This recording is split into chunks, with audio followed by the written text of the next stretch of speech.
The death of the global U.S. dollar standard. I've been giving presentations on this for years, and it's like every couple of weeks you see another nail in the coffin, but it hasn't fallen apart yet for some reason.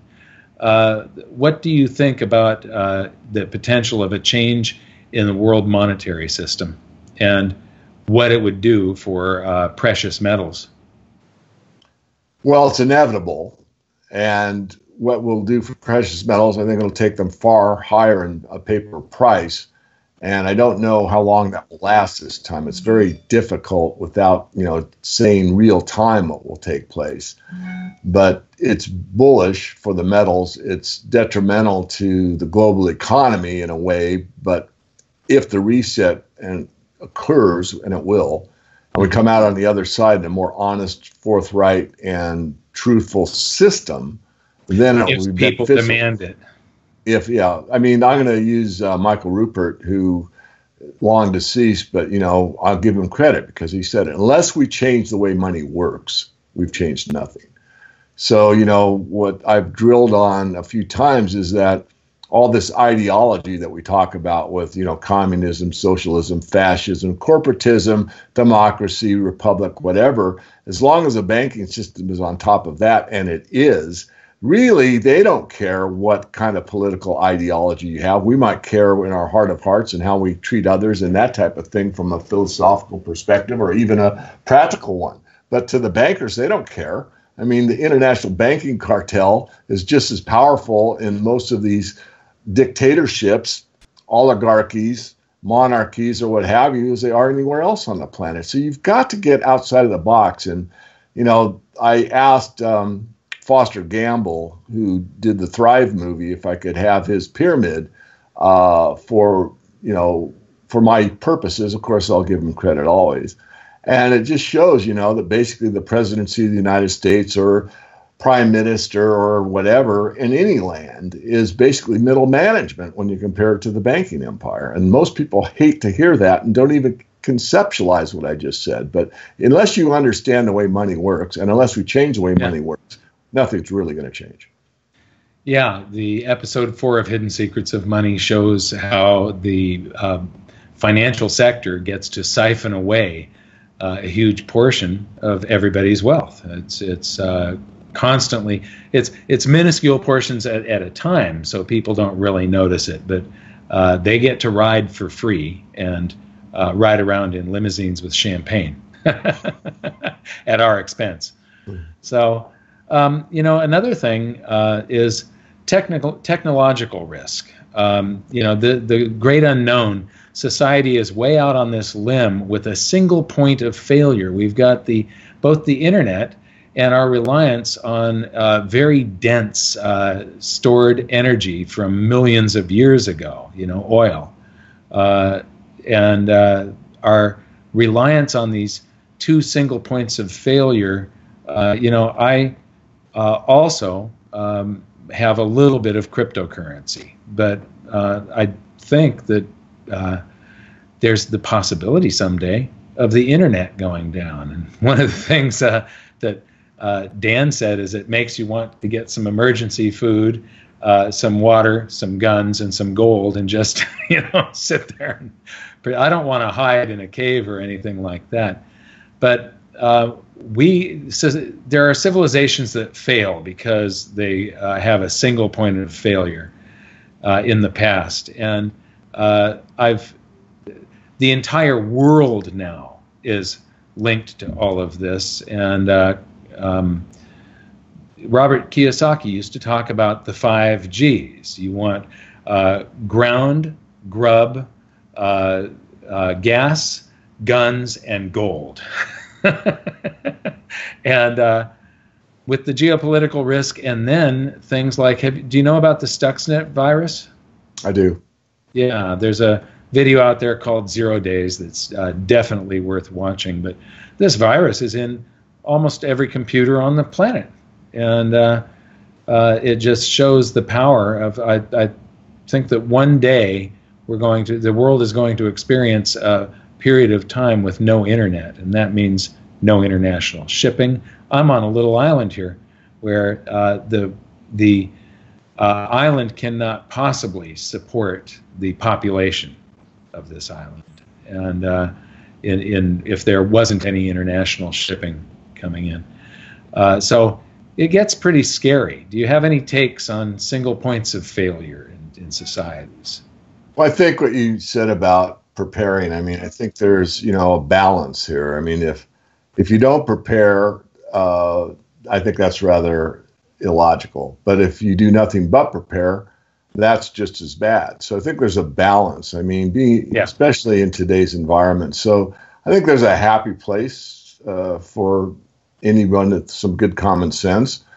And, like you, I have a food storage situation, silverprepper.com, that I use, and I put my name on it because it is non-GMO, 25-year shelf life. But you do pay a lot, but it's convenience, and I think you need to be prepared, especially in today's environment. As far as the complexity theory that Jim Rickers talks about, it's one of the ideas that we've talked about many times, Mike, about the exponential failure.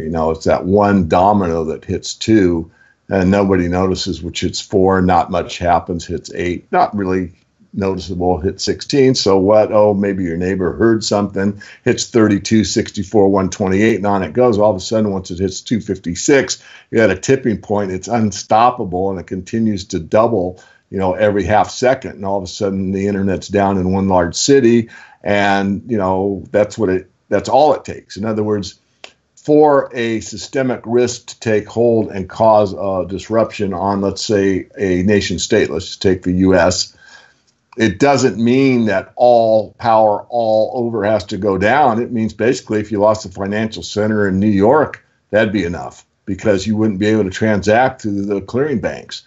It wouldn't matter if everything's going great in Puerto Rico and Washington State.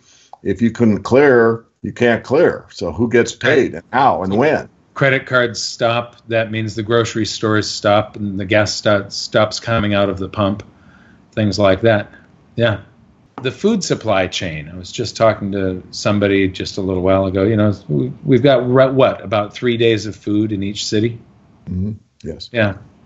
How about how illogical these times are with the central bank printing, negative interest rates, and we've changed our laws around to most countries now, most major countries have laws in place so that bail-ins can happen. So the next time it's going to be the public bailing out the banks. The bill that comes due is going to come due to the taxpayer. It cannot be overemphasized. I spent this month, the May issue of the Morgan Report, talking about counterparty risk, emphasizing the bail-in structure. What people think, unless they are, getting alternative news like you and I put out and many others, they look at the fact that governments have made the idea that there will be no more bailouts as a positive thing, because indirectly, the tax-paying citizenry of whatever jurisdiction, be it Europe or the Far East or the U.S. or Canada or whatever, is responsible for the payment of that bailout. Now it's an unsecured creditor. An unsecured creditor means your deposit. And what will happen is your money will be taken from you, or I say money, let's say currency.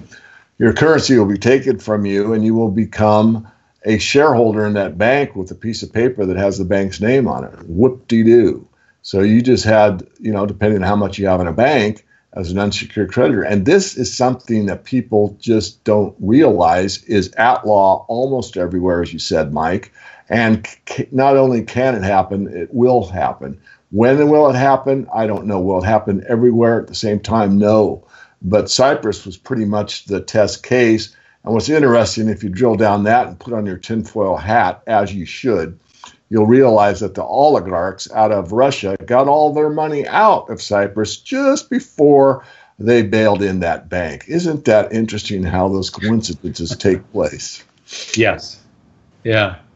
All the central bank printing, we've been raising interest rates in the U.S., but much of the world is still at negative rates.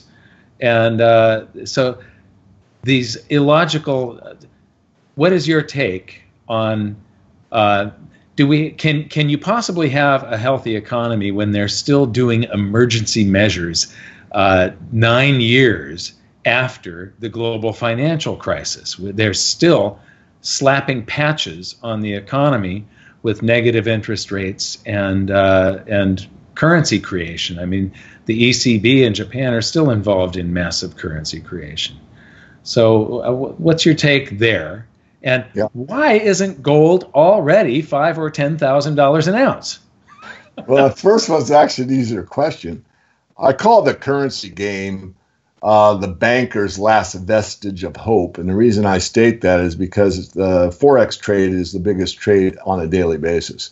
And they've got everybody in this gaming addiction that this euro is worth more or less than this US dollar is, or this Japanese yen, or this Canadian dollar, the Aussie dollar, or whatever. And this game goes round and round and round. And they do the overnight repros. And all this stuff is just a big gaming addiction. And everyone believes it's in that game that one currency is worth another. But it's really not true. They're all worthless at the end of the day.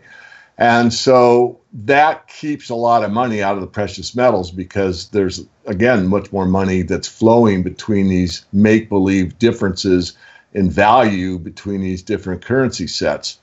Why isn't gold at the price that, $5,000 an ounce US terms or whatever? The reason is that the supply has been met by paper.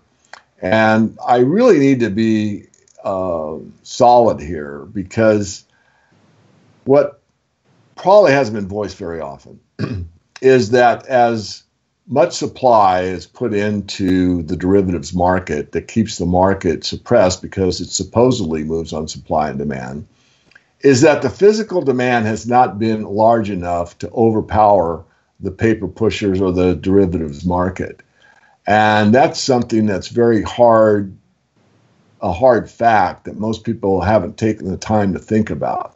For a quick example, let's use silver or gold. I'll use silver. But if the silver price is being manipulated, and it is, I wrote a whole chapter on it in the Silver Manifesto, so read it if you don't believe my strong views on it. And it's not a view, it's a fact. But regardless of, and plus you've got Deutsche Bank finally admitted it. But regardless of silver manipulation, as long as the paper derivatives are meeting the supply in sufficient quantity, the physical market really can't move. Now, in the 2008 crisis, the physical market moved greatly on the retail side, up like 30–40% in some instances, and even higher if you're checking eBay for prices. But the silver market, which is raw commercial bars that are roughly poured at 1,000 ounces, that market didn't move, and I arbed it. I took an arbitrage position and bought 3,000 ounces off the exchange, shipped it to a mint friend of mine, and coined my own rounds. But that's been a dynamic that really hasn't taken hold. And the problem is, until we overcome that paper paradigm, Mike, I don't think we're going to see very high prices, with the caveat, of course, of a black swan, and another caveat that those that want to see it run, let it run, so to speak. In other words, the side of the trade that's basically holding the short positions and feeds in the market in sufficient quantity to keep the price under control, decide they want to go on the other side. They want to see it, move up. So, I want to be very clear that all manipulations end. In fact, there's signs right now, if you really want to analyze it, that the silver market is set up in the greatest short squeeze position I've seen in a long time. And anyone that had deep pockets, and in the silver market, it's so small, we're not talking that deep a pocket relative to the currency flow out there. We're probably talking about 10 minutes worth of Forex trading would probably blow up the silver market if someone bought into the futures market and simultaneously did the Texas hedge and took physical off the market at the same time. So it is a small market. It cannot be managed. And we got proof of that right in front of us, because it takes more and more and more paper to suppress the price than it used to.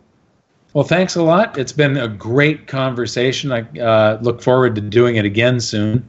And that was from my friend Dave Morgan of themorganreport.com. Take a look at his website. And we'll see you next time, Dave. Thanks. Thank you, Mike.